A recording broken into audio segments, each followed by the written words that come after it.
Hello and welcome to Leaders of Tomorrow, India's largest platform for entrepreneurs. We bring you expert advice on how to make and manage your money right, how to hire right, innovation, strategy, anything and everything, in fact, that matters to the life of an entrepreneur being covered right here on the show. We are continuing our pre-budget special here on the Leaders of Tomorrow. And tonight we're talking with experts across the manufacturing industry to ask them what they are expecting to see from the government by way of announcement on budget day.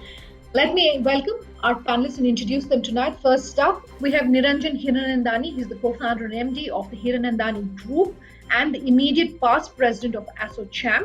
We also have President and Business Unit Head at Duroflex, Mohanraj J, and Managing Director and CEO of Vinati Organics, Vinati Saraf.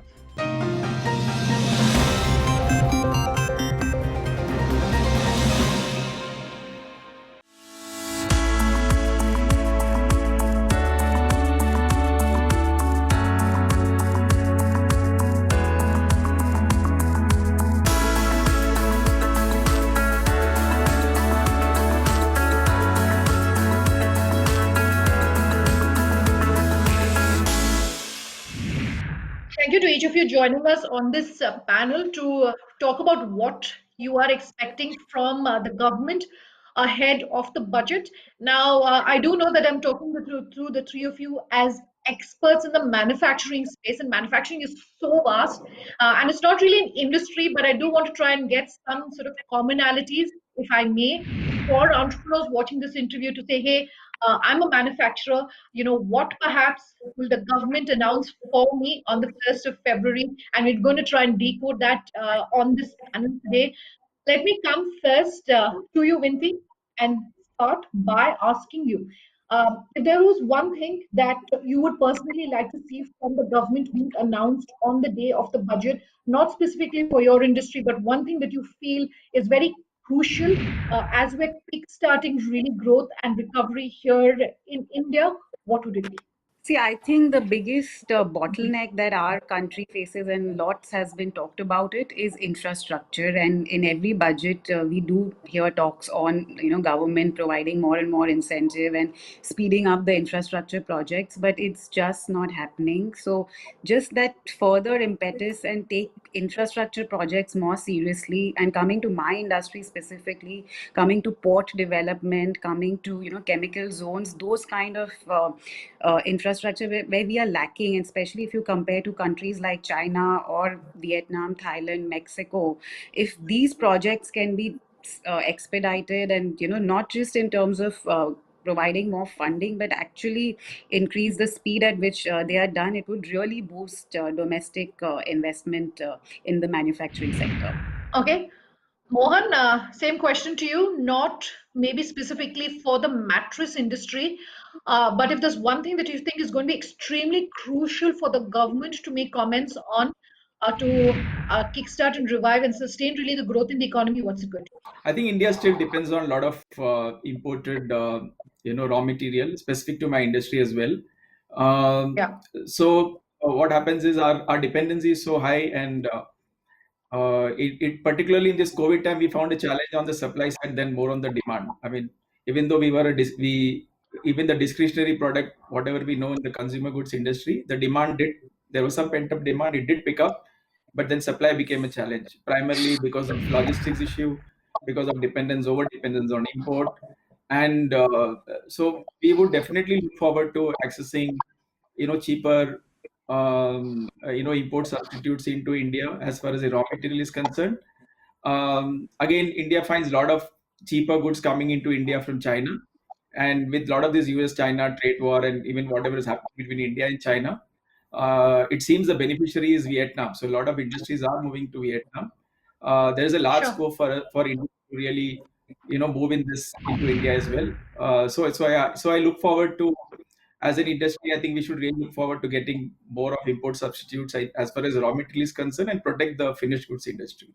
Okay, let me come to you, Mr. Hiranandani, and you're joining us today wearing your ASSOCHAM hat, sir, and you're someone who's so closely working with SMEs and MSMEs. What are they really telling you? What is the one thing perhaps everyone is hoping to see and hear from the government? What is everyone really holding their breath on to hear from the government on budget day? I think what he mentioned just now about supply side is a big challenge. Look at the Okay, sectors which we are talking about. Look at steel, look at coal, look at all the supply side which is a problematic. Even Mr. Gadkari himself has complained that the price of steel and cement has gone through the roof, almost 40 to 50% in the last six sure, months. And this is unbearable. Now, if that's going to sure, be there in the supply side, how will you be able to price your products? And also the same thing which Manish mentioned about infrastructure, the roads and other sectors with there. Now, if you look on one side that the Prime Minister wants a $5 trillion economy and you want to do it, you have to have a 10% GDP growth by the end of 2021. To do that, you sure. need capital investment, as she mentioned, in the infrastructure sector, but in all the other sectors.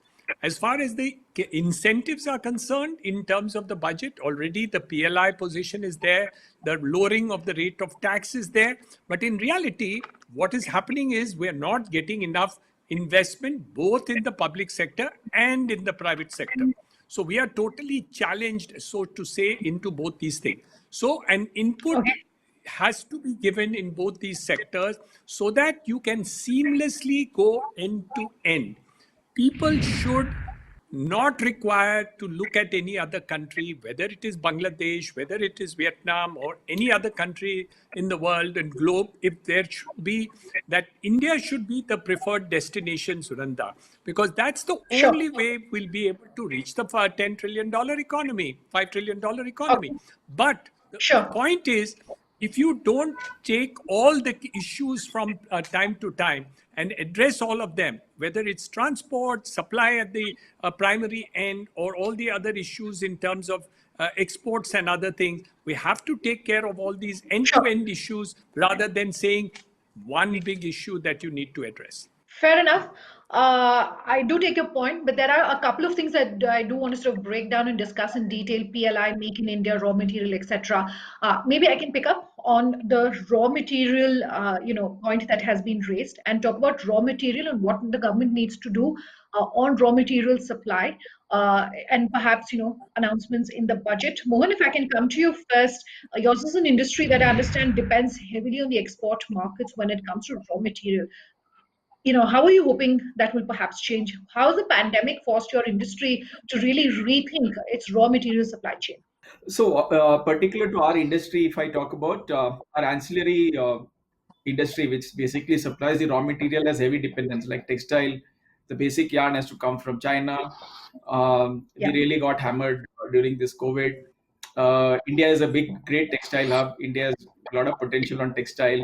Maybe if government can encourage in terms of encouraging the Indian manufacturers. Uh, if the textile industry has got beaten down badly in this COVID, even before that. So there is a lot of opportunity in the textile industry per se because our labor is cheap. We can still make very good products. So some softs for the textile industry so that our dependence on the import substitute is reduced. One of our basic raw material, again, there's only one manufacturer in India, and then we have to heavily depend on imports.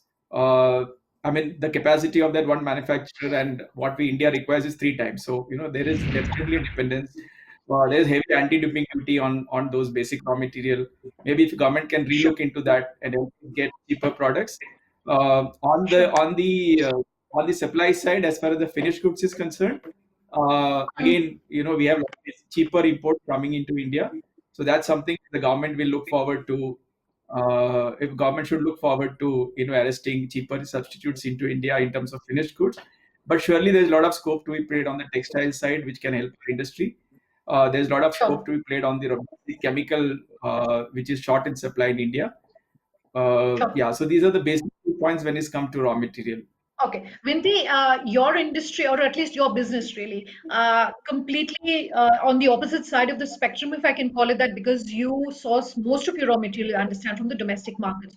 What therefore have been your learnings in terms of how really the supply chain has worked during the pandemic for you, the strengths really of not having then to depend on a global market for your raw material, and therefore your advice perhaps for someone who's watching this interview about being able to look at the domestic market, whether it comes to demand, whether it comes to raw material, and strengthening really that base. See, first, speaking for the industry, the chemical industry, the pharmaceutical industry definitely does depend a lot on imports of raw materials, especially coming from Mm, China. As I mentioned earlier, for my company specifically, we don't import most of our raw materials. We source them locally, and that has been a boon during the pandemic because most of our raw materials were available, except for the initial phases of the lockdown where our suppliers were closed for about a month or so, but were able to sure, restart fairly quickly. So that is one learning. If you can try to depend as less as you can on imports, but it's easier said than done. And then again, you're talking of increasing tariffs on imports, which does increase the cost of domestic raw materials also. So it is sure. a double-edged sword to that extent. Now, coming to the demand, 75% of our products, just for our company, come from exports. And because of the pandemic, the first 6 months were a bit subdued, especially in the oil and gas sector. But again, the pharma Mm. sector was doing quite well. So was the agrochemical sector. Most chemical companies have done well during the pandemic and also over the last 2-3 years because competition from China has reduced. China has become stricter on environment pollution norms, and quite a few Indian chemical Sure. companies have benefited from that. I'm going to slip into a very short break on that note. We will continue this conversation on the other side, though. Just stay tuned.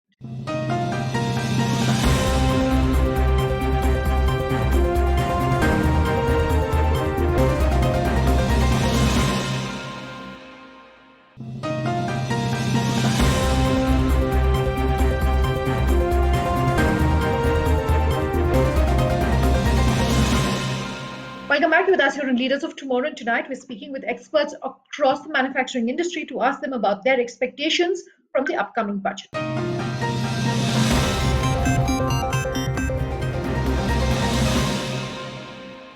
Okay, Mr. Hiranandani, I do want to talk to you about something that you've spoken with us on the in the past, and something I know is close to your heart, and that's Make in India.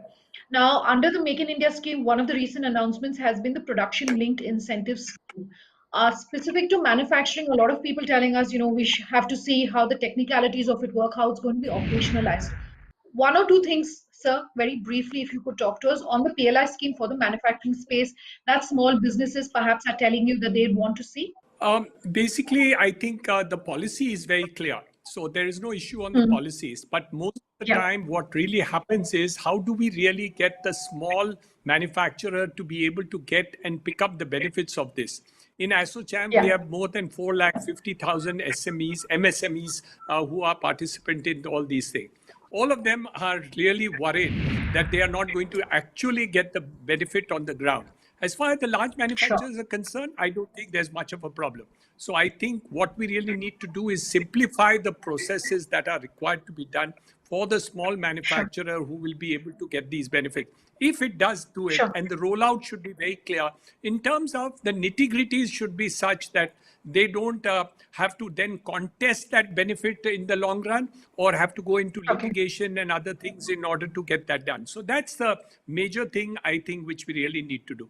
What I want to okay. also attribute to is the fact that we are now completely changed in terms of the digital world. So a Yeah, lot of manufacturing, a lot of what should I say, commuting, communications, like we are doing just now on the digital world, that is going to change, and the importance of digital and technology is going to take over. So I think what mm, is really need to be done in this budget is to see how we can not only grow this, but also imbibe technology. So all the ideas being you upgrade technology in any of the sectors, you really need to see some benefit to be given to the manufacturer or the persons to be really doing it, because that change is going to do there.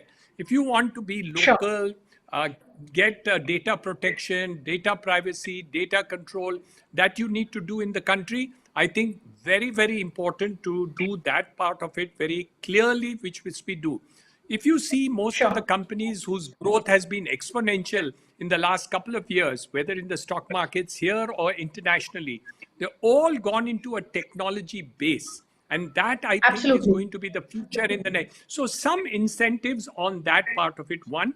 And the second, the logistics and other sectors is also extremely important because with the change in the GST, logistic parks and these areas also need special incentives to come up very quickly. The whole Sure. requirement in the logistics space is not a box like it was earlier in terms of storage go down, but now these are all specialized warehouses where you do Okay. e-commerce, where you do deliveries and all these things. I think somewhere down Sure. the line, some special incentivization to those who pick up this technology, and it can be in a service field. So, for instance, Sure. education, for instance, all these aspects of it will become extremely important in order to imbibe Okay. technology. So, what incentive to do that? What needs to be done? Absolutely. I want to pick up on the digital point, Mohan, and come to you and talk about the fact that most businesses that depend heavily on the internet, whether it's fintech, whether it's e-commerce, have all seen business booming between nearly 80 to 85%, very sort of broadly across different industries and companies. For someone who's playing in the space and has seen positive uptick really from the pandemic, my question is, what should the government do, in your opinion, to boost the digital economy for small businesses? What do you want to hear from that? Consumer goods specific, if you see post-COVID, we've seen a large jump in the digital businesses. Where Sure. we felt these products which were very touch and feel kind of a product, now people are even willing to buy it through digital. We've seen large penetration into tier two, tier three cities, but I still find there is a challenge in terms of digital infrastructure, network connectivity, access to data. And there is even a large potential in terms of B2C exports now. I mean, you could even do a B2C export sitting in India.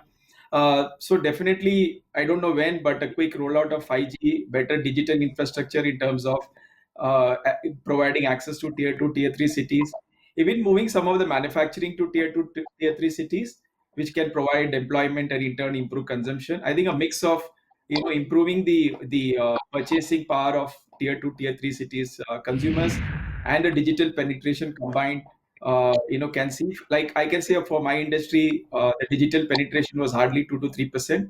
It looks like by next Sure. year we would be at 50% digital penetration in terms of businesses. I guess that holds good for almost all the consumer good industry. So yeah, I think Okay. a better digital ecosystem around with steps to improve consumption in tier two, tier three cities is what is I think as a consumer good industry looking forward to. Okay, so consumer goods, including the digital ones, and the ones that are looking at e-commerce, have had a good run in 2020. Vinti, your industry, your business, not so much, but FY 2022 is going to be a much better industry. At least that's the it's going to be a much better year. At least that's the expectation. Now, if the government is going to provide any sort of support for this kind of growth to really come back, for the specialty chemicals, for the chemicals industry. Could you comment on maybe one thing that is crucial that you want the government to do? Sure. So, quite frankly, the chemical industry, the spec chem industry has been doing quite well over the last 2 to 3 years. And you can see the stock prices of most chemical Yeah, stocks, chemical companies. And that's largely because China is losing interest, especially in these basic commodity chemicals. There's also been the US-China trade war. China has become stricter on pollutions, and that is helping the Indian industry in general. One thing I think the government can do is definitely expedite, the process of getting approvals, environment clearance approvals. Those kind of approvals in our industry is quite tedious and quite long. If that is shortened, it will definitely help our industry. And I do think FY21 will actually not be so bad for the industry, as demand has not been affected that much. Specifically for my company, we will just be about 10% down. And coming to FY22, I see at least a 20% growth from FY21 for us as well as sure. the industry in general. Okay, I'm running out of time on this panel, so I'm going to take closing comments from the three of you. Just brief, sort of 30 seconds, if I can ask each of you to comment on what, on specific things. Mr. Hiranandani, to you, even as unlock has started, infrastructure is something that the government needs to look at, specifically about, workers coming back to factories, traveling to factories, the ease of travel, etc. Anything that you'd like to see? 2 points. Number one, that I think opening up of the railways now is necessary. People from the middle class, lower middle class, coming to factories and other service providers in cities like Yeah, Mumbai are just not able to reach to work. I think that needs to come back very quickly. Number sure. two, for the MSMEs and others, individual, those who are sole proprietors, have a maximum rate of tax of 42%. Partnerships and others have 35%, while companies and corporates have 25%. I think this is nonsensical. Somewhere down the line, Okay, individuals who are sole proprietors cannot be taxed at such high rates in terms of tax, and needs to be rationalized quickly in this budget to make it sure. fair. Okay, so let me take the taxation point forward and maybe come to you first, Mohan. Anything that you would want to see for the consumer goods industry as far as taxation commentary is concerned? We for us, I think the more challenge is on the being a discretionary product, it's on the demand side, and hence relaxation on the direct tax is what the industry would look forward to, which can in turn increase consumption, and a very strong Sure. digital infrastructure which can help us penetrate the smaller towns and cities. Okay, Binti, I'll let you have the last word. Anything on taxation you want to see?